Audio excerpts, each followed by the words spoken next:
नमस्कार दोस्तों, मेरे YouTube चैनल पर आपका स्वागत है। और आज हम बात करेंगे एकात्मक शासन की।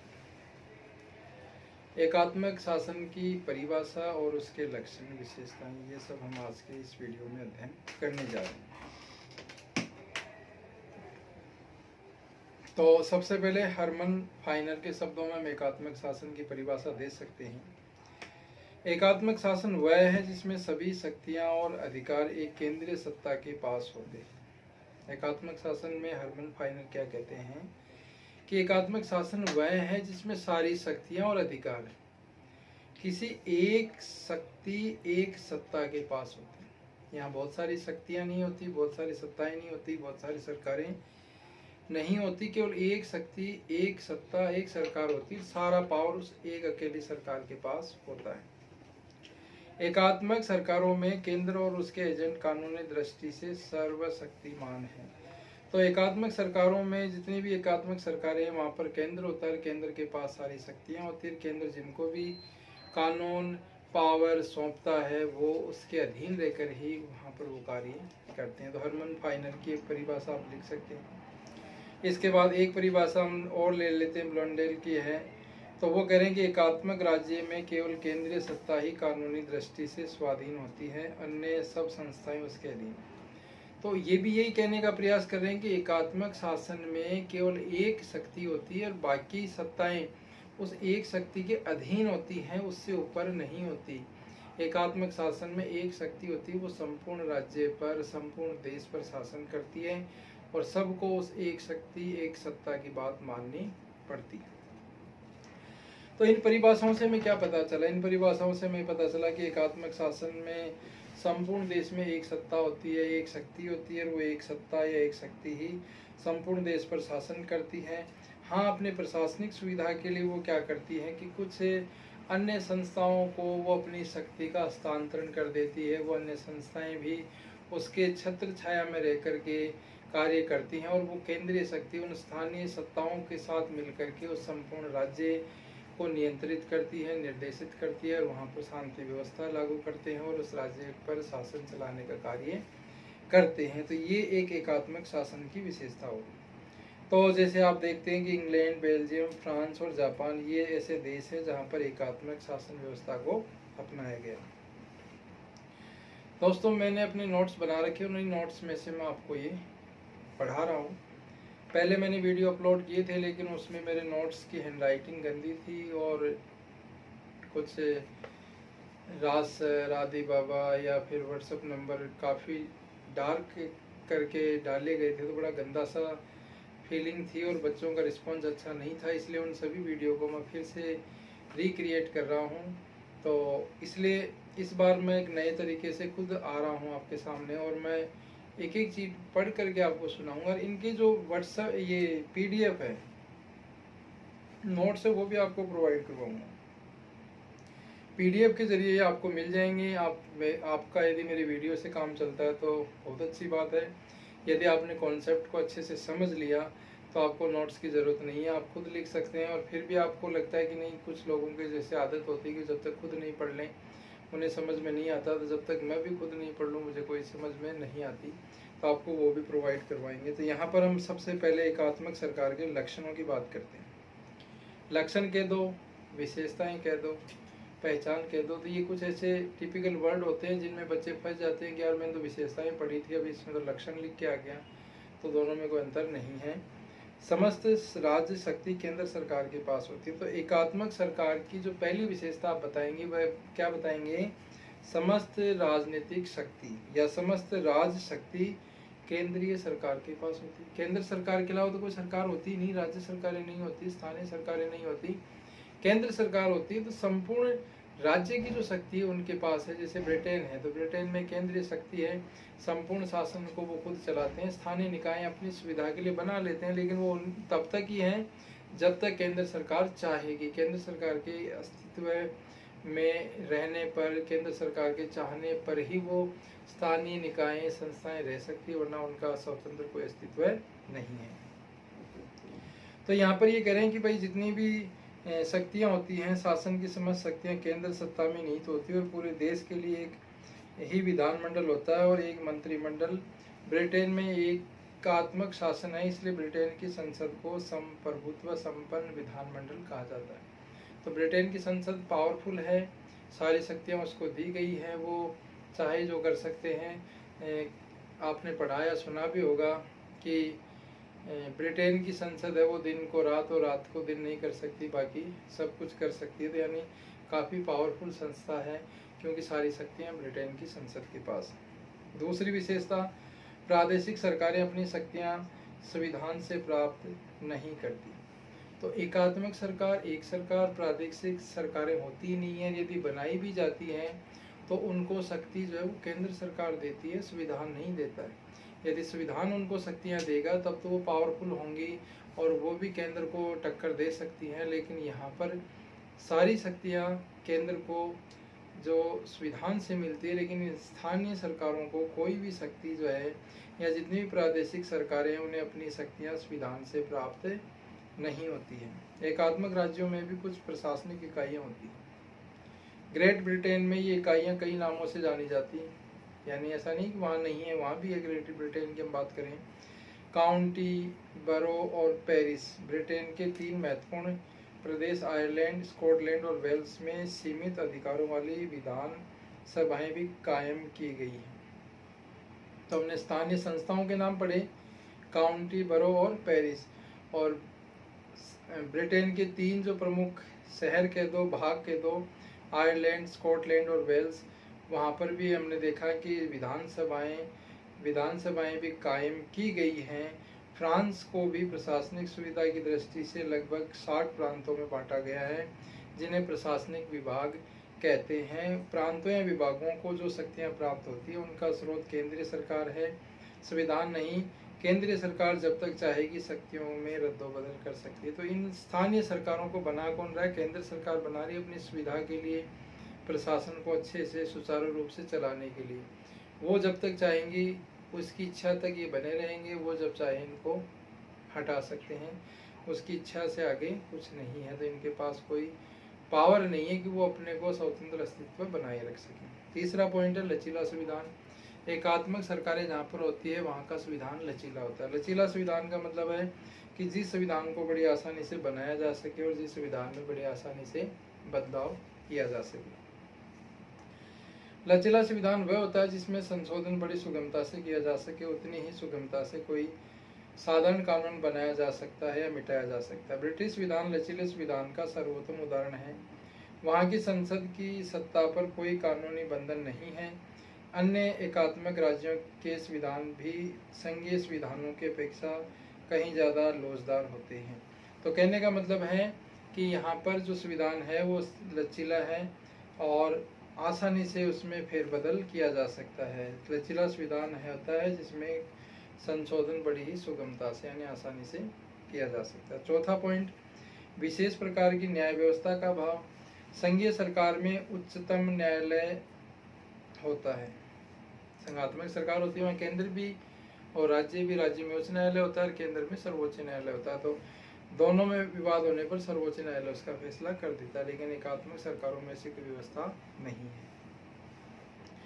वहाँ संविधान की व्याख्या करता है सर्वोच्च न्यायालय होता है संघात्मक में, तो वो सर्वोच्च न्यायालय संघात्मक में संविधान की व्याख्या करता है, संविधान का रक्षक माना जाता है। एकात्मक राज्यों में न्यायालय को लेकर इस प्रकार की शक्तियाँ प्राप्त नहीं होती। केंद्र राज्यों के विवाद न्यायालय में नहीं ले जाते, केंद्र सरकार का निर्णय ही अंतिम होता है। यानी यहाँ पर हम सर्वोच्च न्यायालय से जैसे केंद्र और राज्यों के विवाद संघात्मक शासन में हम ले जाते हैं, फैसला करवाते हैं, तो वो यहाँ पर वो सुविधाएं उपलब्ध नहीं हैं। यहाँ केंद्र ने जो कह दिया वही फाइनल है, आप उसके खिलाफ कहीं भी किसी भी न्यायालय में जा नहीं सकते।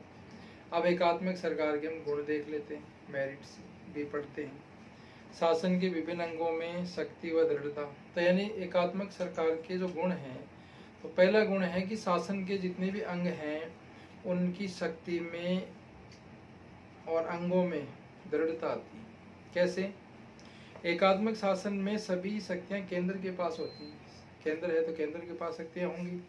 अंतर्राष्ट्रीय जिम्मेदारियों का पालन नीतियों को लागू करने के लिए प्रादेशिक सरकारों पर निर्भर नहीं होता। विदेश नीतियां, अंतरिक्ष शांति और व्यवस्था को बनाए रखना आदि। तो कहने का मतलब शासन के विभिन्न अंगों में शक्ति और दृढ़ता। शासन के अंग हैं, उनको कोई भी डिसीजन लेना है तो एक अकेले संगठन को, संस्था को लेना है। जैसे संघात्मक में तो संसद के पार्ट हो गए, कार्यपालिका, व्यवस्थापिका, न्यायपालिका, जनता, बहुत सारी चीज़ें हैं जिनको देख करके निर्णय लिए जाते हैं। लेकिन यहाँ एक सर्वा शक्ति है, केंद्रीय शक्ति, और वो शक्ति तुरंत निर्णय ले सकती है। तो इसलिए शासन के विभिन्न अंगों में क्या हो जाती है, मजबूती भी आती है, विदेश नीति को अच्छे से लागू कर सकते हैं, बना सकते हैं, और किसी प्रकार की कोई समस्या का सामना इन्हें नहीं करना पड़ता। परस्पर विरोधी निष्ठाओं के विवाद से मुक्ति। एकात्मक शासन में भी लोगों की अपने अपने प्रदेशों के प्रति निष्ठाएं होती है, परंतु एकात्मक संविधान में दोहरी नागरिकता के सिद्धांत को स्वीकार नहीं किया जाता। एकात्मक है, लोग अपने अपने प्रांतों से लगाव रखते हैं, प्रेम रखते हैं, लेकिन यहाँ की सबसे बड़ी विशेषता ये है कि दोहरी नागरिकता नहीं होती। जैसे अमेरिका में है, स्विट्जरलैंड में है। अमेरिका में केंद्र की और राज्यों की नागरिकता, स्विट्जरलैंड में तो केंद्र, राज्य और जिले तक की नागरिकता अलग अलग दी गई है। तो यहाँ पर ऐसी व्यवस्था नहीं है। एकात्मक शासन में राज्य सरकारें उतनी मजबूत नहीं होती, क्योंकि वे केंद्र से स्पर्धा या उसके विरुद्ध साजिश कर सकते हैं। पृथकतावादी आंदोलन की ज़्यादा गुंजाइश नहीं होती, तथा किसी खास प्रदेश के लोग किसी अन्य प्रदेश पर हावी हो सकते हैं। तो यानी कहने का मतलब है कि यहाँ पर ऐसी कोई समस्या नहीं आती है। नागरिकता का डबल, दोहरी नागरिकता का सिद्धांत नहीं है। केंद्र से उनकी कोई कंपटीशन नहीं है, कोई लड़ाई झगड़ा जैसी कोई संभावनाएं बिल्कुल नहीं है। एक आराम से केंद्र है, वहाँ पर रह सकता है और शासन चला सकता है। कानून और प्रशासन में एक रूपता, ये तीसरा पॉइंट है एकात्मक शासन के गुण का। तीसरा पॉइंट है कि कानून और प्रशासन में एक रूपता। तो सही बात है, जब इकहरी सरकार होगी तो उसके कार्य करने के तरीके में एक रूपता होगी। कई सरकारें होंगी, सबकी सोच अलग होगी, विचार अलग होंगे, लेकिन एक सरकार होगी तो एक जैसी विदेश नीति होगी। एक विदेश नीति, एक रूपरेखा पर वह सरकार अपने कार्य को आगे बढ़ाएगी, तो उसमें एक रूपता आएगी। एकात्मक शासन में और प्रशासन में एक रूपता होती है। सारे देश में एक जैसे कानून होते हैं। विवाह, तलाक, शिक्षा या अन्य जो महत्वपूर्ण विषय होते हैं, उनके कानून सभी राज्यों के एक जैसे होते हैं, उनमें विभिन्नता या विरोध नहीं होता है। चौथा पॉइंट है अधिकार क्षेत्र के विषय में विवाद नहीं। संपूर्ण राज्य शक्ति केंद्र के पास होती है। स्थानीय सरकारों को केंद्र पर ही निर्भर होना पड़ता है, तो उनका पृथक या स्वतंत्र अस्तित्व नहीं होता, इसलिए अधिकार क्षेत्र के विषय में विवाद नहीं होता। स्थानीय सरकारें केंद्र के एजेंट के रूप में कार्य करती है और केंद्र की शक्ति का ही अंश होती है। तो यानी स्थानीय सरकारें केंद्र से शक्ति लेती हैं। पता है केंद्र में दे रहा, जितना दे रहा उतने में हमें रहकर काम करना है। अधिकार नहीं जता सकते कि हमें संविधान में हमें भी ये दिया गया तो हम ये कार्य करेंगे, नहीं। आपको जितना कहा गया है उतना ही कीजिए, उससे आगे आप बढ़ेंगे तो आपका अस्तित्व खत्म हो सकता है। एकात्मक व्यवस्था ज़्यादा लचीली होती है। लचीले संविधान में आवश्यकताओं के समय परिवर्तन किया जा सकता है। महायुद्ध के समय ब्रिटेन में चुनाव कई वर्षों तक नहीं कराए गए, जबकि इस कठोर संविधान के कारण युद्ध काल में अमेरिका में भी चुनाव कराए गए। तो यानी लचीला संविधान है, लचीली व्यवस्था, एकात्मक व्यवस्था। एक अकेले के पास शासन है, तो जैसी व्यवस्था होगी, समस्याएं होंगी, उनके हिसाब से हम समाधान कर लेंगे। लेकिन वही शक्ति यदि संघात्मक में होगी, जैसे विश्व युद्ध हुए थे तो कह रहे हैं कि ब्रिटेन में चुनाव नहीं हुए, चुनाव की जरूरत भी नहीं थी उस समय, चुनाव करवाएं या विश्व युद्ध जैसी समस्या का सामना करें। लेकिन संयुक्त राज्य अमेरिका जैसे देशों ने विश्व युद्ध होने के बाद भी कठोर संविधान के नियमों के तहत चुनाव करवाए, तो ये भी एक अच्छी बात है। शासन में जटिलता नहीं होती और व्यय भी कम होता है। एकात्मक शासन में सबसे बड़ी बात इकहरी सरकार है, निर्णय लेने में ज़्यादा देर नहीं लगती, तो कोई ज़्यादा खर्चा भी नहीं आता और वक्त भी ज़्यादा खराब नहीं होता है। इकहरी शासन व्यवस्था के कारण एकात्मक शासन में दो बड़े गुण पाए गए हैं। दो बड़े गुण कौन से हैं? कोई विषय राज्य के पास है या केंद्र के पास, ऐसी समस्या या संगठन की जटिलता और अस्पष्टता नहीं होती। कई बार हम देखते हैं कि संघ सूची, राज्य सूची, समवर्ती सूची, कौन से विषय पर केंद्र कानून बनाएगा, कौन से पर राज्य बनाएगा, समस्या है, क्वेश्चन मार्क है। लेकिन यहाँ पर कोई समस्या नहीं है कि कौन से विषय पर केंद्र और कौन से विषय पर राज्य। सारे विषय एक ही के पास हैं, उसी को उन पर काम करना, कानून बनाना। दूसरा इसकी विशेषता है कि एकात्मक सरकारों में व्यय भी कम होता है और अलग अलग राज्यों के लिए अलग अलग विधानसभाएं या अलग अलग मंत्रिमंडल बनाए जाते हैं। तो एकात्मक सरकारों में खर्चा कम आता है क्योंकि अलग अलग राज्य नहीं हैं, अलग अलग राज्यों के लिए अलग अलग विधानमंडल बनाए जाएंगे, उनका खर्चा आएगा। या एक ही विधानमंडल है और वही संपूर्ण राज्य का काम देखता है, इसलिए एकात्मक सरकारों में व्यय भी कम होता है। अलग अलग राज्यों के लिए अलग अलग विधानमंडल विधानसभाएं नहीं बनाई जाती। 7वां पॉइंट है, 7वां एकात्मक शासन का गुण है शीघ्र निर्णय और तत्काल कार्रवाई। एकात्मक सरकार के कार्य में अधिक फुर्ती और ज़्यादा कुशलता होती है। केंद्र के निर्णय को स्थानीय सरकारें उतनी चुनौती नहीं दे सकती, उन्हें तत्काल कार्रवाइयाँ करनी पड़ती हैं। तो एकात्मक सरकार के कार्य में फुर्ती होती है, कुशलता ज़्यादा होती है। केंद्र के निर्णय को स्थानीय सरकारें क्या करती, चुनौती नहीं दे सकती, क्योंकि उनके पास पावर ही नहीं है सारा काम करने का। अधिकार पावर तो केंद्र के पास है, इसलिए केंद्र जो चाहेगा वो काम जल्दी होगा, आसानी से होगा और बड़ी तत्परता से होगा। इसमें नागरिकों का जीवन सुखमय बन जाता है। लेकिन ये सब विशेषताएं होने के बाद भी एकात्मक शासन में कुछ कमियां हैं।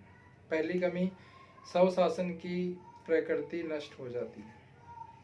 एक ही सत्ता, एक ही शक्ति यदि पूरे देश पर शासन करेगी तो बाकी क्या करेंगे। तो जो स्वशासन की प्रवृत्ति है, जिसका विकास होना चाहिए, वो नहीं हो पाता और वो आगे नहीं बढ़ पाती। संघीय शासन में विभिन्न प्रदेशों की स्वायत्तता कायम रहती है, जबकि एकात्मक सरकारों में सभी कार्य केंद्र सरकार को करने होते हैं।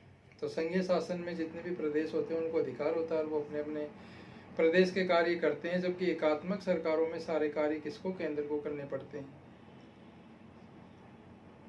इससे नागरिकों में आत्मविश्वास और आत्मनिर्भरता के गुणों का विकास नहीं होता और वे छोटे बड़े कार्य के लिए केंद्र का मुंह ताकने लगते हैं। लोगों को प्रादेशिक समस्याओं में रुचि नहीं होती और ऐसे में सामाजिक उत्तरदायित्व की भावना का विकास नहीं हो पाता। तो बिल्कुल सत्य है कि केंद्र ही सारे काम करेगा, आपसे कोई पूछ ही नहीं रहा, तो फिर आप क्यों दिमाग लगाओगे। लगा भी रहे हो फिर भी कोई पूछ ही नहीं रहा। तो संघात्मक में तो आपको अलग अलग काम दे दिए, अलग अलग राज्य अपने अपने काम देखेंगे, लेकिन यहाँ तो एकात्मक में तो एक केंद्र ही सब कुछ करेगा।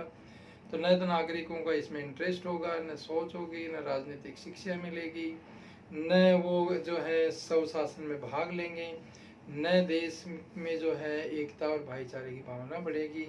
यहाँ तो फिर ये होगा कि कुछ लोग हैं वो सत्ता चला रहे हैं और बाकी समाज जो है वो उनसे अलग थलग होता जा रहा है, पृथकतावाद की भावना बढ़ रही है। केंद्रीय विधानमंडल का कार्यभार बहुत बढ़ जाता है। एकात्मक शासन में केंद्रीय विधानमंडल का कार्यभार बढ़ जाने के कारण विधि निर्माण का कार्य कुशलता से नहीं हो पाता। सारा काम केंद्र करेगा तो सब कुछ केंद्र ही करेगा, एक ही सारा काम कर रहा है, तो काम में कुशलता, स्पष्टता, निपुणता होना फिर पॉसिबिलिटी नहीं रहती, कुछ कमियां रह जाती, क्योंकि एक ही व्यक्ति सारे काम करेगा। अलग अलग व्यक्ति अलग अलग काम करेंगे तो वो कार्य ज़्यादा सफलता देगा, निपुणता देगा। लेकिन एक ही काम को कई सारे कामों को एक ही व्यक्ति कर रहा तो वो जरूरी नहीं कि वो पूर्ण हो, पारंगत हो और सारे काम अच्छे से कर पाए। एकात्मक शासन में केंद्रीय विधान मंडल का कार्य भार बढ़ जाने के कारण विधि निर्माण का कार्य कुशलता से नहीं हो पाता। फ्रांस की पार्लियामेंट सभी प्रदेशों की समस्याओं को भली प्रकार से नहीं कर पाती। क्यों? क्योंकि भाई सारे काम वो अकेले करेगी तो कैसे कर पाएगी। इसी कारण फ्रेंच लेखक शक्ति के विकेंद्रीकरण की सिफारिश करते हैं। तो फ्रांसीसी विचारकों ने कहा कि शक्ति का क्या होना चाहिए, विकेंद्रीकरण होना चाहिए। शक्ति किसी एक के पास नहीं होनी चाहिए। उनका मत है कि स्थानीय सरकारों को मजबूत बनाया जाए ताकि वे स्थानीय मामलों का जल्दी और ज़्यादा अच्छे से निपटारा कर सके। तो स्थानीय सरकार क्या होनी चाहिए, मजबूत होनी चाहिए ताकि वो समस्याओं को निपटारा कर सके। छोटे एवं सजातीय राज्यों के लिए उपयुक्त। तीसरी कमी इसकी, एकात्मक शासन छोटे राज्यों के लिए तो ठीक है, मगर बड़े राज्यों के लिए ये व्यवस्था सफल नहीं हो सकती। विभिन्न भाषाओं, संप्रदायों, धर्मों, विश्वास रखने वाले लोगों में एकात्मक शासन सफल नहीं हो सकता। ऐसे राज्यों के लिए उचित है कि पृथकता या अलग अलग सरकारों तथा महत्वपूर्ण मामले, यातायात, रक्षा, वैदेशिक केंद्र के पास हो तथा स्थानीय विषयों को राज्यों की सरकारों के पास रखा जाए। छोटा राज्य है, एकात्मक शासन चल सकता है। राज्य का आकार बड़ा हो, आज जैसे हम देख रहे हैं जिस तरह के देश विशालकाय राज्य हैं, तो ऐसे में एक केंद्रीय सरकार इतने बड़े भूभाग पर अकेले शासन नहीं चला सकती। बहुत सारी समस्याएं होती हैं जिनका सामना सरकार को भी जनता को भी करना पड़ता है। तो ऐसे में स्थानीय सरकारें होंगी तो शासन में कुशलता पारदर्शिता आएगी और जो शासन होगा वो और अच्छा होगा और समाज के लिए देश के लिए वरदान साबित होगा। चौथी इसकी कमी है कि केंद्रीय नौकरशाही का बोलबाला। अब एकात्मक सरकार है, आप नौकरशाही में आ गए, सरकारी नौकरी मिल गई, अब आपको कोई निकाल नहीं सकता, आपकी कोई कंप्लेंट कर नहीं सकता, आप चाहे जो करें, मेरा मन आए मैं ये करूं मैं वो करूं, मुझे रोकने वाला कौन है। तो इससे नौकरशाही को बोलबाला बढ़ता है और आम आदमी जो काम के लिए जाता है वो काम के लिए उनके मुंह की तरफ देखता रहता है और उसका कार्य समय पर नहीं हो पाता। केंद्रीय सरकार द्वारा सत्ता का दुरुपयोग। हमने देखा है कि एकात्मक सरकारों में सरकार तानाशाही हो जाती है और अपनी शक्तियों का दुरुपयोग करने लग जाती है। तो ऐसे में एकात्मक शासन की सबसे बड़ी कमी देश के लिए और समाज के लिए खतरा बन सकती है। सार्वजनिक मामलों में जनता का सीमित योगदान। अगला पॉइंट है कि जितने भी सार्वजनिक मामले हैं उसमें जनता का योगदान है वो सीमित हो जाता है, जनता किसी भी कार्य में भाग नहीं लेती है।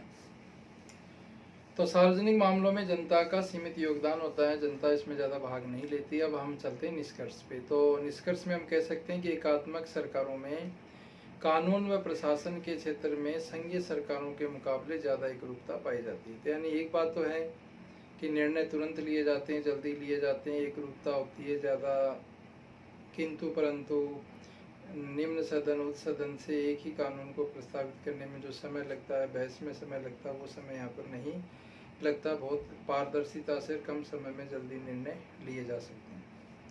शासन की सभी शक्तियाँ एक ही सत्ता में केंद्रित होने के कारण शांति और व्यवस्था की रक्षा तथा विदेश नीति के संचालन में काफ़ी सुविधा रहती है, यानी काम आसान हो जाता है। ये इसकी विशेषता हो गई। निष्कर्ष में हमेशा आप अच्छाई बताइए और साथ साथ कमियां भी बताइए। तो अब ये तो हमने एकात्मक शासन के गुणगान कर दिया, विशेषताएं बता दी कि भाई ये सब अच्छाइयाँ हैं। अब कुछ कमियां भी हैं और होती हैं, तो वो क्या है? शक्तियों का विकेंद्रीकरण कभी कभी समस्याओं को भी जन्म देता है। एकात्मक में सारी शक्तियां एक शक्ति को दे दी, एक व्यक्ति को दे दी, एक संगठन को दे दी, तो वो शक्तियों का एकीकरण कई बार समस्याओं को जन्म देता है। जैसे कम्युनिस्ट और फासिस्ट देशों को समस्याओं का सामना करना पड़ा है।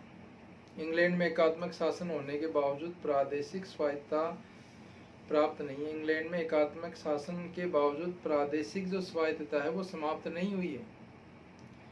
फ्रांस और इटली में स्थिति कुछ भिन्न है। यही कारण है कि 1960 के आसपास इन देशों में जोरदार ढंग से यह आंदोलन चला कि भिन्न भिन्न प्रदेशों को राजनीतिक स्वायत्तता प्रदान की जाए।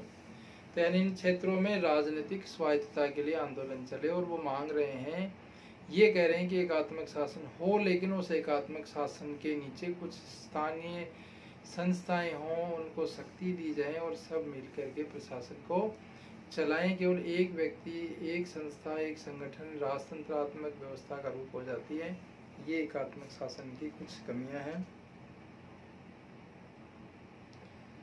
वीडियो यदि आपको अच्छा लगा हो तो लाइक शेयर सब्सक्राइब कीजिएगा, और यदि कमियां लगी तो प्लीज़ आपका अमूल्य सुझाव आमंत्रित है। आप जब तक हमें बताएंगे नहीं तब तक हम सुधार नहीं कर सकते। पहले मैं टीचिंग का प्रोफेशन करता था, टीचिंग कम से कम 25 वर्षों तक मैंने सीनियर क्लासेज को पढ़ाया है। अब मैंने पढ़ाने का काम छोड़ दिया है, मैं एज ए एडवोकेट वर्क कर रहा हूँ, लेकिन फिर भी समय निकाल करके दोबारा से मैं अपने इस चैनल पर जितने भी टॉपिक मैंने डाले हैं उन सबको मैं उन पर वीडियो बनाऊंगा और नोट्स भी प्रोवाइड करवाऊंगा। तो आप मेरे साथ बने रहें और इस चैनल को फिर से पुनर्जीवित करने में मेरा सहयोग करें। चैनल को आप अधिक से अधिक अपने दोस्तों में, पढ़ने वाले विद्यार्थियों में शेयर कीजिए।